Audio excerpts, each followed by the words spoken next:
আজকে বেনজিরে ইহকালের জন্য পরকাল খাইছিল, এখন কিন্তু ইহকালও গেছে পরকালও গেছে। বেনজির সাহেব বেগম খালেদা জিয়ারে জেলে দিয়ে ভাবছিলেন, আহা তিনবারের প্রধানমন্ত্রী, তারে জেলে ঢুকাই দিতে পারছি, আমার ক্ষমতা দেখে তাকে। এখন আপনার ক্ষমতা কই? আপনার ক্ষমতা কই? ঠিক। এই কারণে কারোই ক্ষমতা পার্মানেন্ট না, ক্ষমতার মালিক আল্লাহ।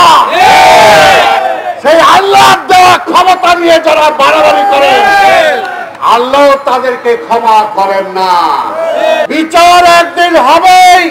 বহু টাকা পয়সা কামাইছিলেন এই সরকারের আমলে, আবার এই সরকারি এখন যখন দেখছে এটা তো তার কান্দা হিসাব করতেছে, বলতেছে ও এত জায়গা জমি করছে, এত ব্যাংক অ্যাকাউন্ট করছে, এই দায় দায়িত্ব আমরা নিব না। এই প্রশাসনের যারা গত অবৈধ 2টা নির্বাচনে আপনারা ভূমিকা রাখছেন, আল্লাহর রাস্তে স্বীকারোক্তি দেন। একটাই দাবি, এই দেশ চালাইতে পারতেছে না আওয়ামী লীগ, জোর কইরা ক্ষমতায় আছে। আমরা বলছি আমরা একটা ভোট চাই, জনগণের ভোট জনগণ দিতে চায়, আর সেই ভোট ঠেকানোর জন্য আজকে প্রশাসনকে ব্যবহার করছে এই আওয়ামী লীগ। কিন্তু আজকে প্রশাসনের বড় কর্মকর্তারা যখন রিটায়ারমেন্টে চলে যাচ্ছেন, তাদের অবস্থা কি দেখেন। তাই বলতে চাই, সত্য সত্যই, মিথ্যা মিথ্যাই। বিচার একদিন হবেই। অন্যায় করে অবৈধ পন্থায় বহু টাকা পয়সা কামাইছিলেন এই সরকারের আমলে, আবার এই সরকারি এখন যখন দেখছে এটা তো তার কান্দা হিসাব করতেছে, বলতেছে ও এত জায়গা জমি করছে, এত ব্যাংক অ্যাকাউন্ট করছে, এই দায় দায়িত্ব আমরা নিব না। তাইলে টাকাগুলো কামাইলো কিভাবে? এত জায়গা জমি হইল কিভাবে? সেই সময় কি সরকার দেখেন নাই? আপনাদের দায় দায়িত্ব ছিল না? তাই ভাই আমার, আজকের এই দেশটা চলছে না।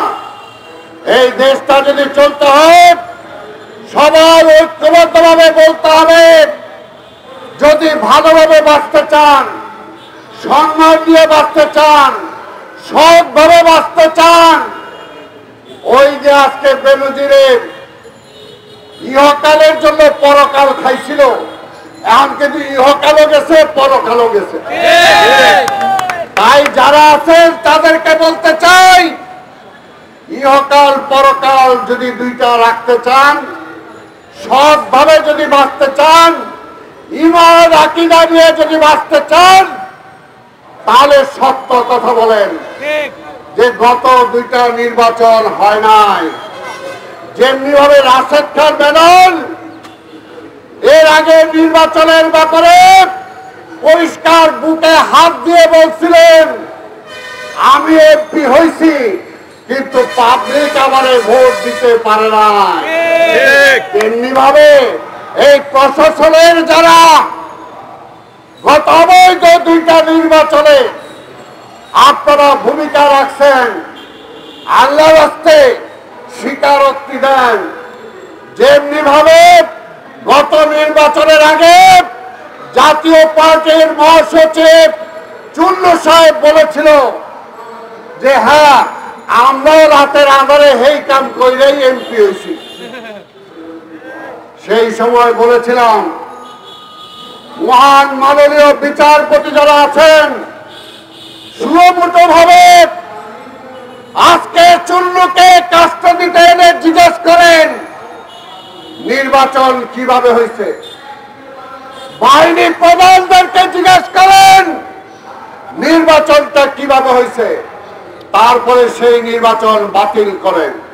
বাতিল করে অনতিবিলম্বে তত্ত্বাবধায়ক সরকারের অধীনে একটা নতুন নির্বাচন দেন, তাহলে দেশের সমস্যার সমাধান হবে। আর কেউ অপমানিত হইতে হবে না।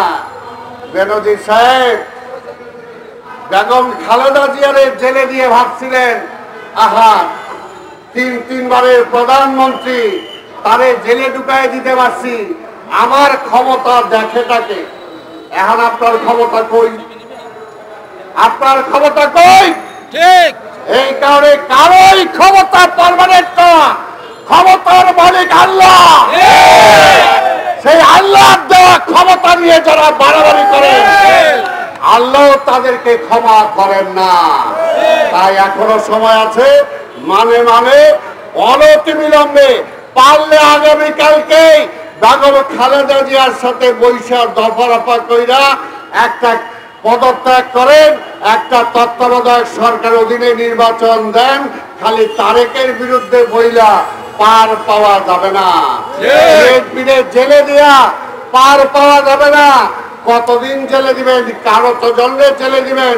আজকে মাঠে ঘাটে লক্ষ লক্ষ আজকে বেগম খালেদা জিয়া তারেক রহমানের সৈনিক সারা দেশে জন্ম হয়েছে, এদেরকে আপনি দমাতে পারবেন না। তাই তার অবৈধ নির্দেশ পুলিশ ভাইকে বলবো আপনারা পালন করবেন না।